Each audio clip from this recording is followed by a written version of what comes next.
Australia's foreign debt bubble means there is no escaping Armageddon.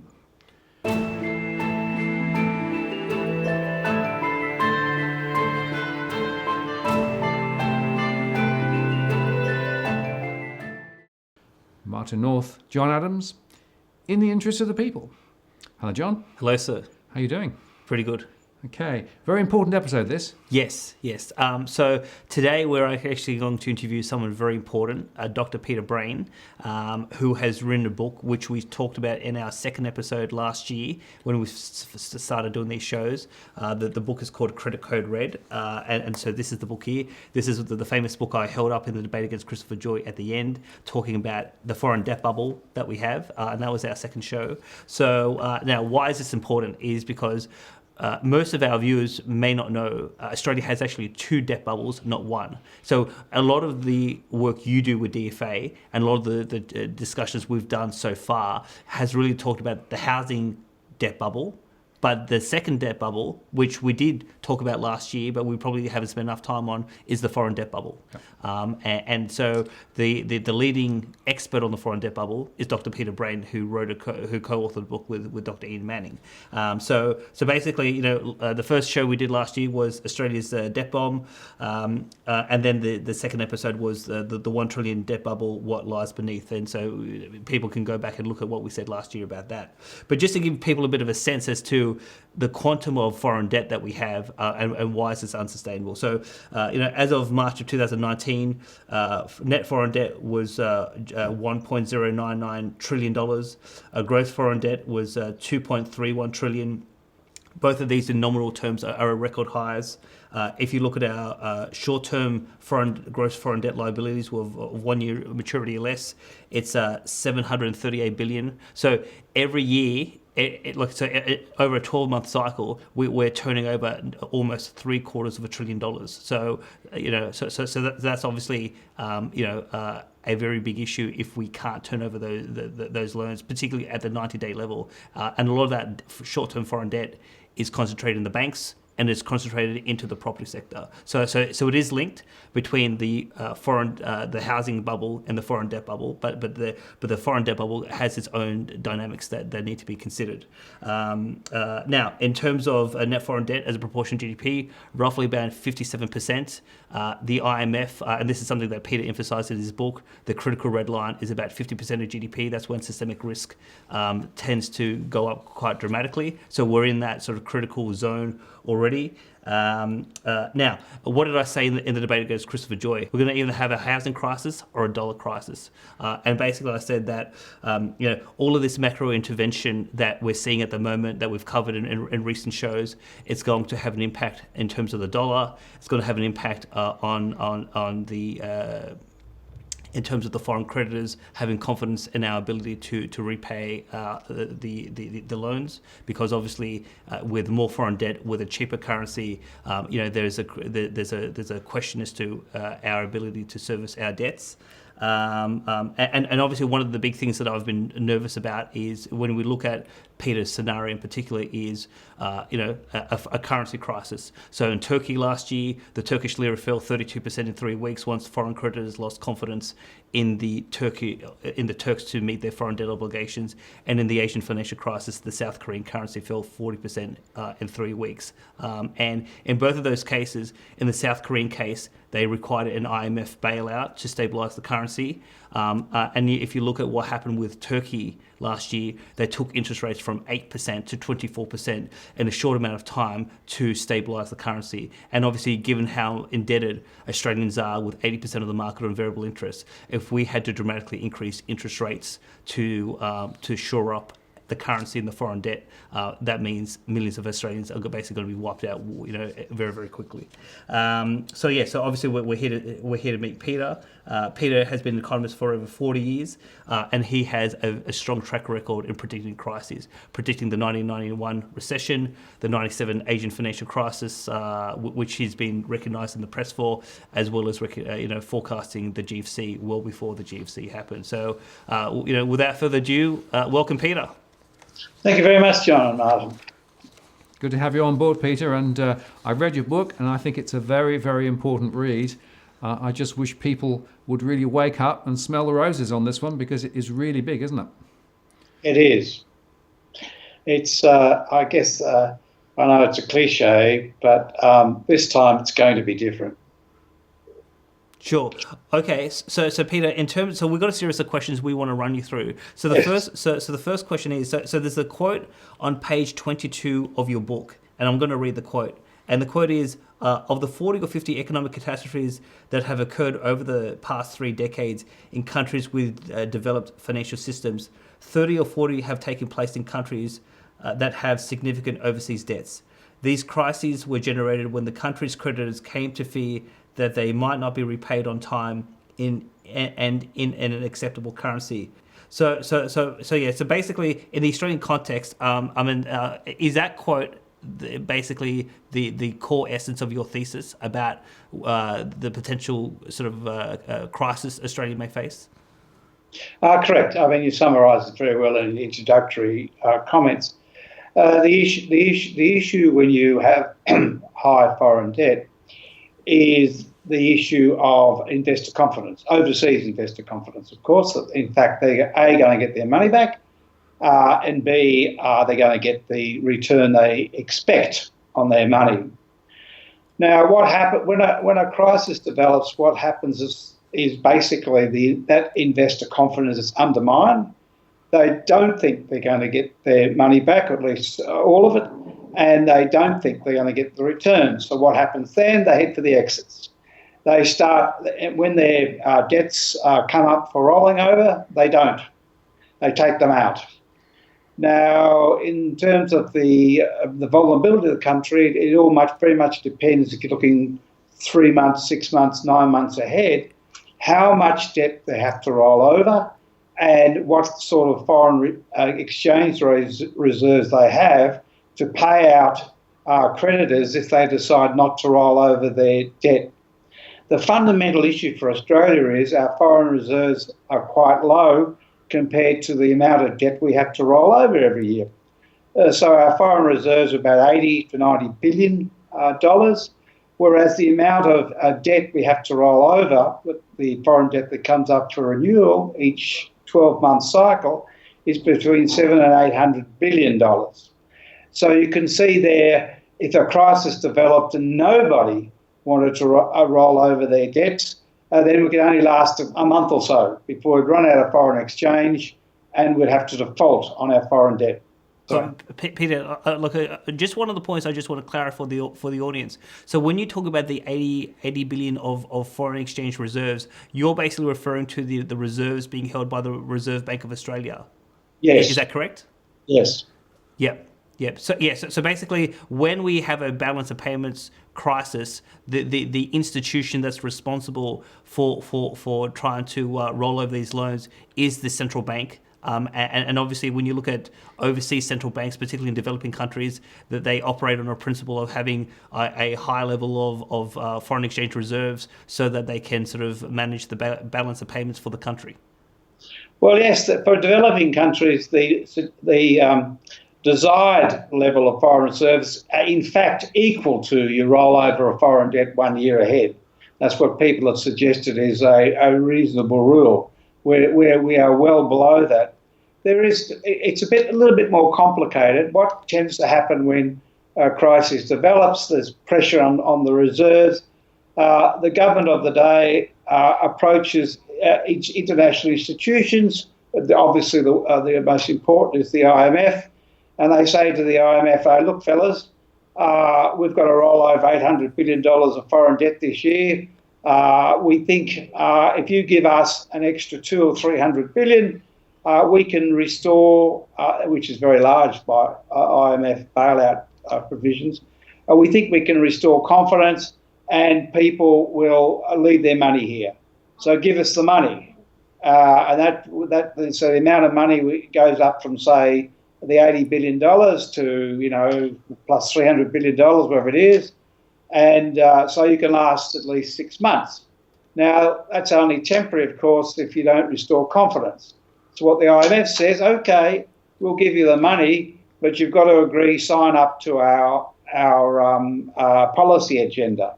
and that will mean we want you to increase your primary budget surplus to 8% of GDP, whatever it is. We want you to do this, that. We want you to free up this, like Greece. We want you to do all sorts of things that impose very high short-term pain on the economy, as the Greeks found out when their GDP fell 50%. So that's the second round that you go through, and then that has to work in terms of restoring confidence. But you've plunged the economy into a deep recession. Well, the Greeks obviously the standout case, where GDP might fall anywhere between 5 and 8 or 9 to 10% to stabilise the economy without defaulting, and that's misery by itself. And then the question becomes, well, how is this? Then with the pain being imposed on the economy, then the political debate opens up. People say, "Oh, we're imposing all this pain on the economy. You know, our health benefits are going to be slashed in half because the IMF requires it. We've got to spend, half of, cut our expenditure on education. Free this, free that has to go. Everyone's got to pay for it. Subsidised medicine for the middle class gets ended, that sort of stuff." And people say, well, is this worth it? Why are we taking on the debt nationally onto the public exchequer for debts that were incurred by the private sector, as you said, mainly a lot of the banks? Why are we doing that? Why don't we just default and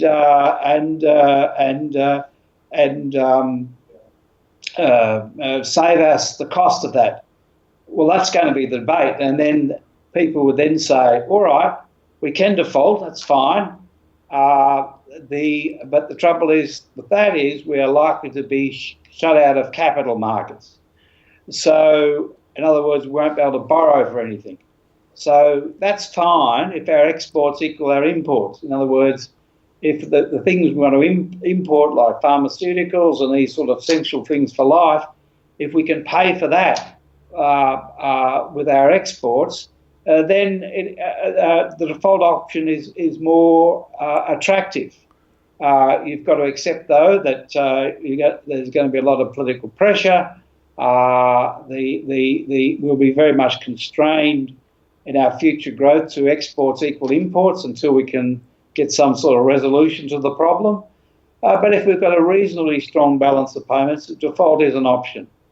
But it's still going to be painful, but not anywhere near as painful as accepting the debts of the private sector onto the public account. In other words, accepting, say, $1 trillion of bank foreign debt onto the budget, the budget. So what happens to the exchange rate in that scenario? Presumably that takes a bath, does it? Okay. Now the question you're alluding to is, when will all this happen? And what there's a lot of it's a vicious feedback effect. So investors start losing confidence. They start taking their money out. We have a net outflow of foreign capital. The exchange rate starts to slip, starts to go down. Exchange rate going down leads to increase in the foreign debt in Australian currency terms. So all the indicators of suddenly you find your foreign debt to GDP goes from 57 to 65. Very similar to what happened in the first 6 months of the GFC, when the exchange rate slid down to the low 60s. All the indicators went AWOL, and very much would have led to a very severe balance of payments crisis if it had not been for the expansion of the Chinese economy. That put a floor under the exchange rate. However, without a floor being put under the exchange rate, it slides down and down. Your foreign debt goes up, more people want to go out, until you reach the point where the economy is likely to collapse, just go steep like a stone. And I would imagine that would be not far south of about 60 cents to the dollar, US dollar. Now, then what you do is, in effect, you default. You've got to spend your capital account. You can't have on-demand demands for capital going in and out of the country. You've got to go back to the regime we had before financial deregulation, where you had to make application to the Reserve Bank to take funds overseas, and you fix the exchange rate. And what you fix the exchange rate then would be a consideration of minimising the real income loss on the society, because you're increasing the price of imports and exports to the domestic market, those goods that are allocated to the domestic market, vis-a-vis giving the economy some hope that they will shift resources into net trade, so as the economy has some hope in the years ahead of growing at some reasonable rate. The PPP rate, in other words, the rate where we're competitive with the US economy on relative cost terms, is about 68 cents. So I guess you'd want a fair margin over that to give the economy a big boost. And if the IMF was involved, they would suggest something like, I should imagine 60 or 56 cents, something in that range.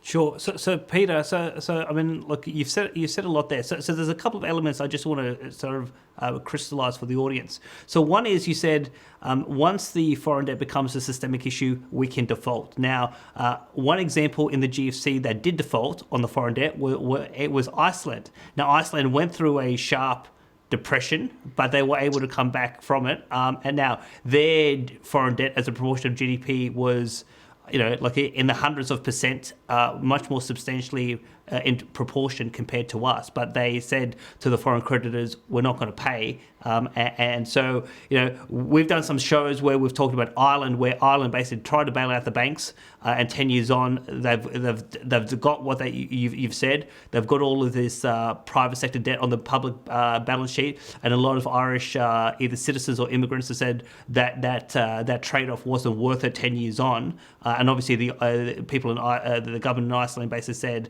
no, we're not going to go down that path. So one is default, and then two is that if we don't default, and we want to transfer private sector debt to the public balance sheet, and this is precisely what Philip Lowe at the RBA has been promoting about fiscal expansion, the capacity of the federal government to take on more debt. Why is he saying that? Because he wants these private sector debts, mainly from the banks, to be transferred to the public sector balance sheet. If we were to do that and we lose control of the balance of payments, well, then basically we lose all sovereignty domestically, and we basically transfer all of our domestic policy settings to international institutions like the IMF, and they're going to start calling the shots about what type of economy, what type of lifestyle do we live in Australia. So they're basically the two choices that you see for the country. Is that fair? That's a good summary. I would just add the additional complication is that either choice, default or transfer, won't be completely our own decision. Even in the Iceland case, the British government got very upset that the British bank holders, deposit holders in Iceland weren't going to get paid. And I think they either threatened or did dispatch a destroyer to Iceland. I don't know what it was going to do. But in the Australian case, we'd have huge pressure on us. Especially to the extent that the United States would have to accept that their investors in Australia weren't going to get paid. So what tends to happen there is that the US president ring up the Australian Prime Minister and say, if you dare default, it's all over, mate. We're pulling everything out, all our defence, everything, forget about it. You're dead. So that's what they'd threaten. So it would be a very rough time. Sure. Now, and Peter, I was going to say that Martin and I did a show last September where we talked about this precise scenario. Once the foreign creditors call up, what would we do? And we both said on that occasion we would take depression. We would actually take the default because, and Martin famously said we need to alt control delete on the economy. We basically need a reset to the debt. Because if you transfer the debt to the public balance sheet, all you're doing is kicking the can down the road, and basically you're going to exacerbate the problems moving forward. So if you actually want to, face our demons and actually try to, get the economy into some sort of sustainable footing, and Martin last week interviewed Steve Keen, and Steve's position is that the economy should have about a third of the debt that it has today. So if we were to follow the Keen prescription, we basically have to wipe out 2/3 of the current debt load that we have, just so we can restore the economy into some sort of sound fundamental premise. And the only way you're going to do that is through a default bankruptcy process. And so, putting the geopolitics and the military aspects aside, and obviously national security is important, but from the economic point of view, my position is take the depression, wipe out the debts. Yes, it's painful, but it's the best long-term solution that we have. When I put Martin on the spot last September, Martin also said he would take the depression, knowing that it comes with significant economic and social costs. But truth be told, we think, and obviously the conversations I've had with federal politicians, is that they won't do that, and they will actually go for the debt transfer. Yes, except going for the debt transfer means loading up the federal budget with $2 trillion plus or more, because it'd be a crisis. And by the time it got to the debt transfer, the exchange rate would be around about, in the 50s probably, and you'd be looking at not 2.3 trillion, you'd be probably looking something closer to 3. And they're massive numbers. And any politician yes, put it this way, politicians would have to earn their money in considering all that. Yeah, they tend to want to take the easy route, and they think at the moment that just doing more debt is the easy route. But yes, of course, the point is there's a consequence. I think our numbers are so large, we'd have no option, but I think we're trying to do a deal. I think we're trying to find a muddle way through, I guess, where you try and buy off the people that you had to, like US bondholders, and let the rest go to hell and take the consequences. I think that's what you would do. You try and of course we're not completely without assets. We are an important strategic element in the US defence system, so we can play that off as well. We don't have to be. We're not totally subservient, and that's the conversation that would be had. And the conversation would run something like this: all right, we owe you guys 700 billion or trillion or whatever it is, 800 billion. Let's say we pay 400 on some sort of basis and forget the rest. That's what I think a rational expectation would be, that the debate would go. And do you think our ability to continue to export, let's say the iron ore price stays high, and the fact that the exchange rate actually would drop, would actually benefit us as well as part of that scenario? It would certainly increase the profitability of the commodity exporting companies. I'm sorry, but you've got to remember that the exchange rate going down isn't harmless on the general economy. Right. I mean, I used to know the rule. Roughly, if your exchange rate drops 10%, and you want to not have inflationary, hyperinflation flow-on effects. In other words, people have got to take a cut in their real incomes to bottle up the inflationary pressures from that. Well, they've got to take a 0.2 percentage to 0.3 percentage point cut in their real incomes.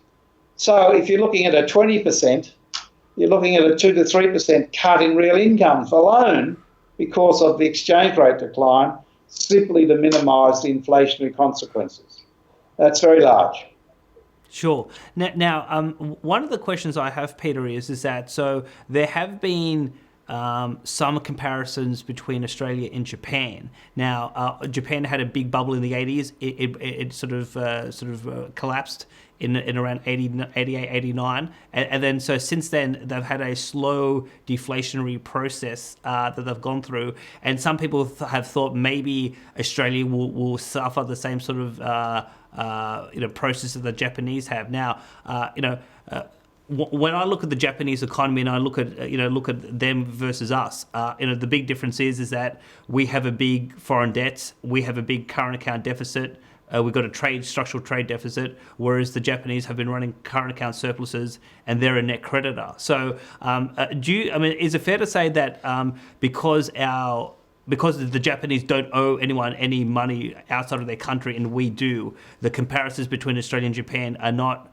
appropriate examples, and therefore the consequence of the Japanese situation is not, that won't happen to us. I mean, it's going to be much more severe because of our foreign debt load. No, I don't think that's right. There's very little comparison between Australia and Japan.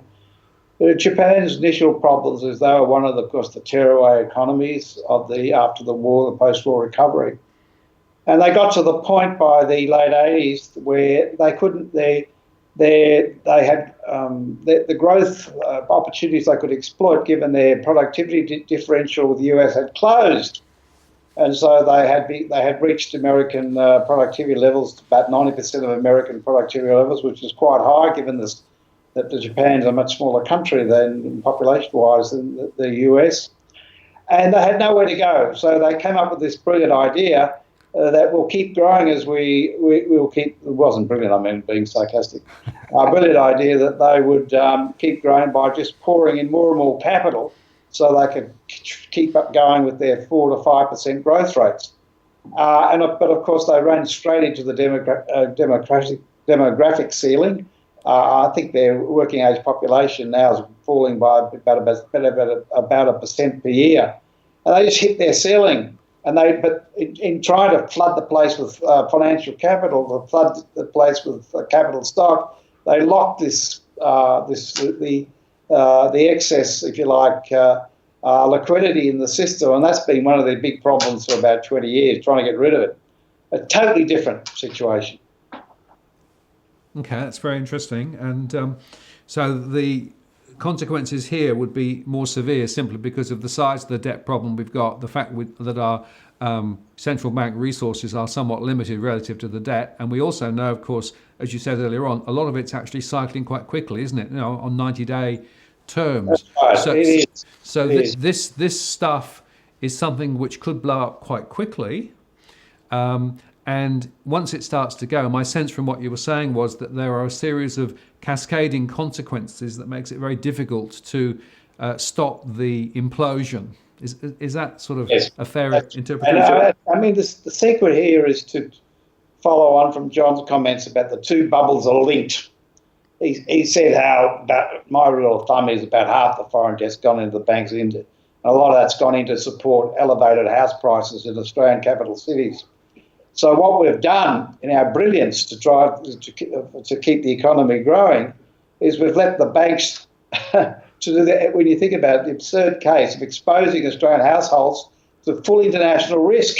Yep. And that international risk will come home in spades, because the main determinant of our medium to long-term interest rates in Australia is the US economy. And frankly, the US economy is a basket case for a number of reasons. It's not recognised as such, but it is. It's got massive amounts of excess liquidity from 8 years of quantitative easing, which the markets won't let the central bank mop up. It's an economy operating at its ceiling capacity of output, and it's got massive fiscal and monetary stimulus to keep it there, which is even if inflation only goes up by 0.5% because it's being pinned against its ceiling, you take that together with the risk of, say, military action in the Middle East driving up oil prices, and you'd have a massive, inflation could tick up over 3.5%, and all of a sudden it's on for young and old. We're back to the 70s. And interest rates would have to rise, and those interest rates would be immediately impacted here. But it's much more than that. It's because of that high foreign debt, and Australian households have to pay it. There's no option. But it's more than that. They've also got out of control fiscal policy. Said even with a modest cutback in the growth rate from what the Congressional Budget Office has assumed for projections of the US deficit, which is basically 4% for now and forever because of current fiscal settings, you just have to do a slight decline in growth, built-in stabilisers, a loss of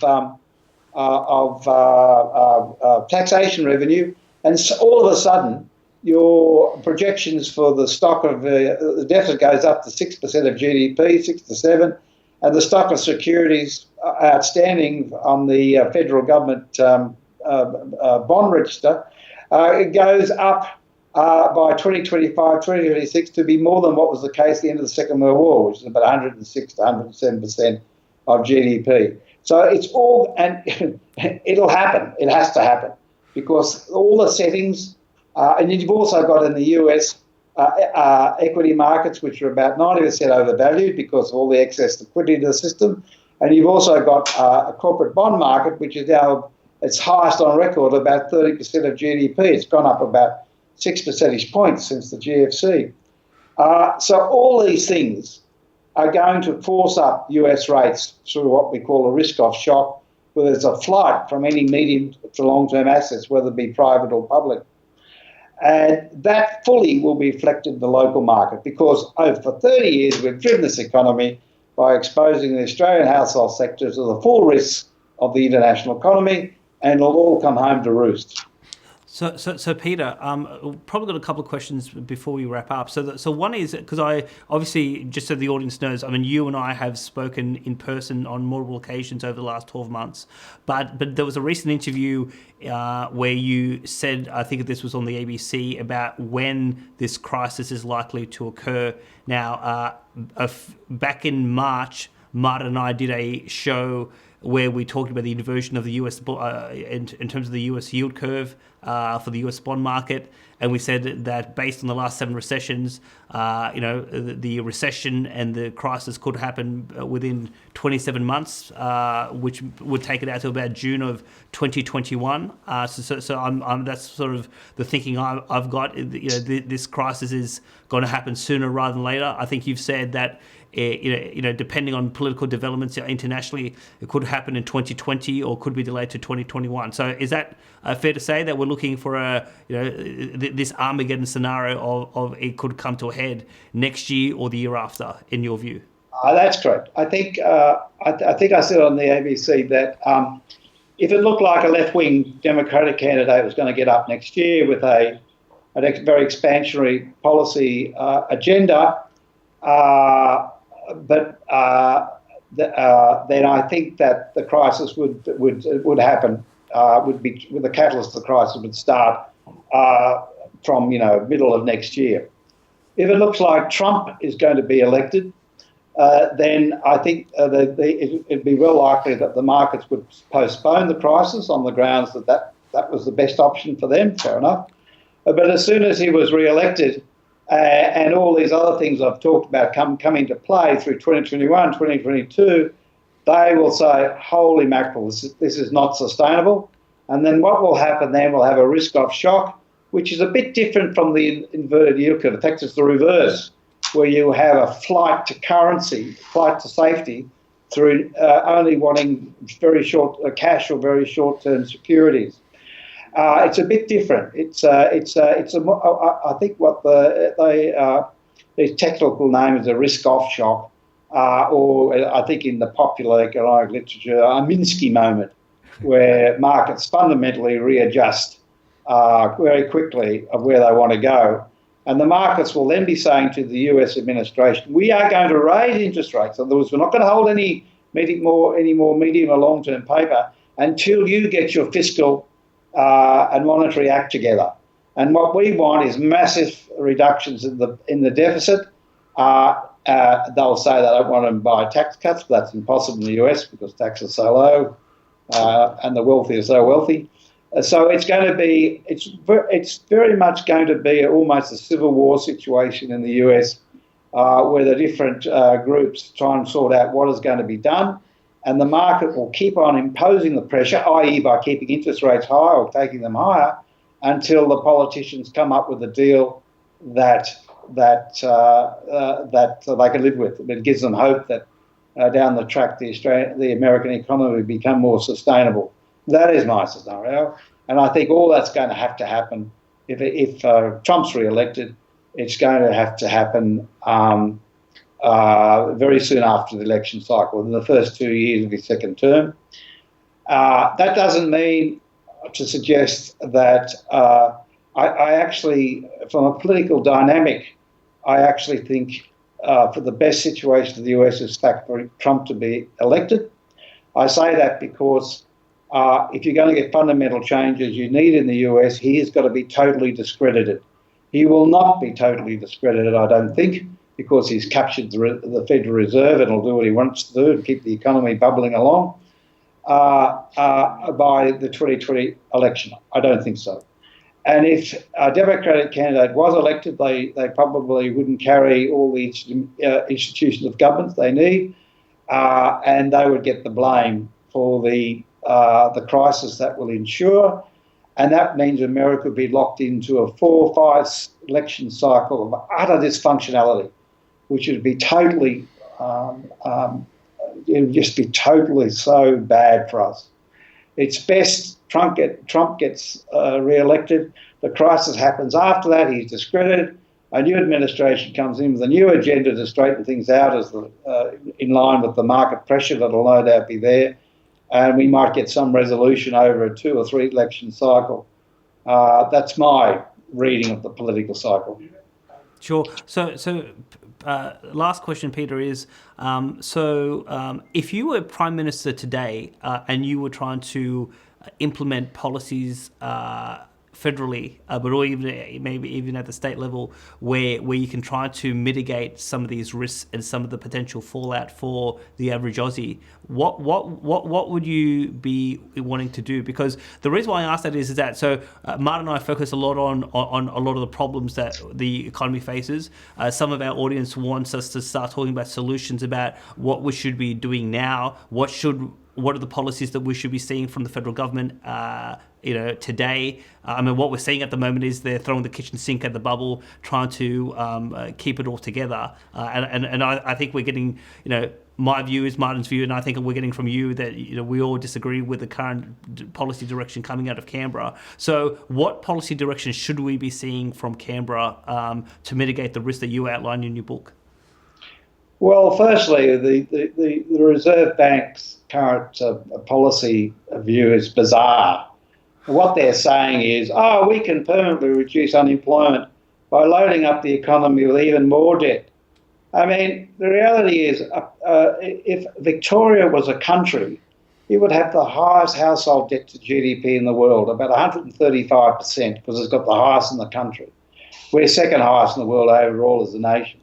So what the Reserve Bank is saying, look, the solution to your problem is, to get a bit more growth out of the economy and a bit lower unemployment rate, let's go out and it will load you up with even more debt, it could not be any more stupid than you could imagine. I mean, yes, it might work for a year or two. It may add another 10% to household prices compared to what others be the case, but we're in a situation where the essence of Australia, to stabilise the Australian economy, one essential element is to allow the household savings ratio to rise.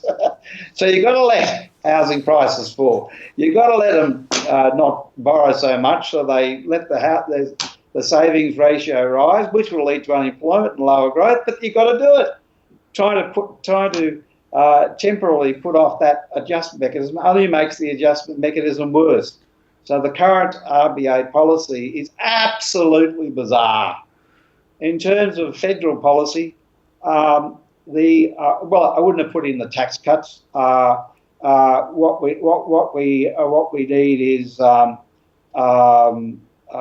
if you like, a prudence in the sense that if all these shocks are going to happen, you need as much. Well, tax cuts won't affect for 4 years, so they're relevant, but you want to have you want to be building up as much ammunition you can, so when the shock does occur, you have some resources in which to deploy. And I would be running a much more conservative fiscal policy. Peter, thank you very much for your time today. I have one last question. If people want to get a copy of your book, what's the best way to do that? I'll get it on Amazon. Okay. We'll put a link through because it's a must read from my perspective. So I think in summary, we are all agreeing that the current trajectory of the RBA is pretty nutty, that the foreign debt issue that we face is most significant, and in fact it's probably not fully understood by way of the risks involved, and the outlook ahead looks pretty dodgy. I think that sums it up. It's very scary, actually. Yeah. Peter, thank you very much. John, thanks very much. Thank you. Thanks, Martin. Martin North, Peter, John Adams, in the interest of the people. We'll see you next time.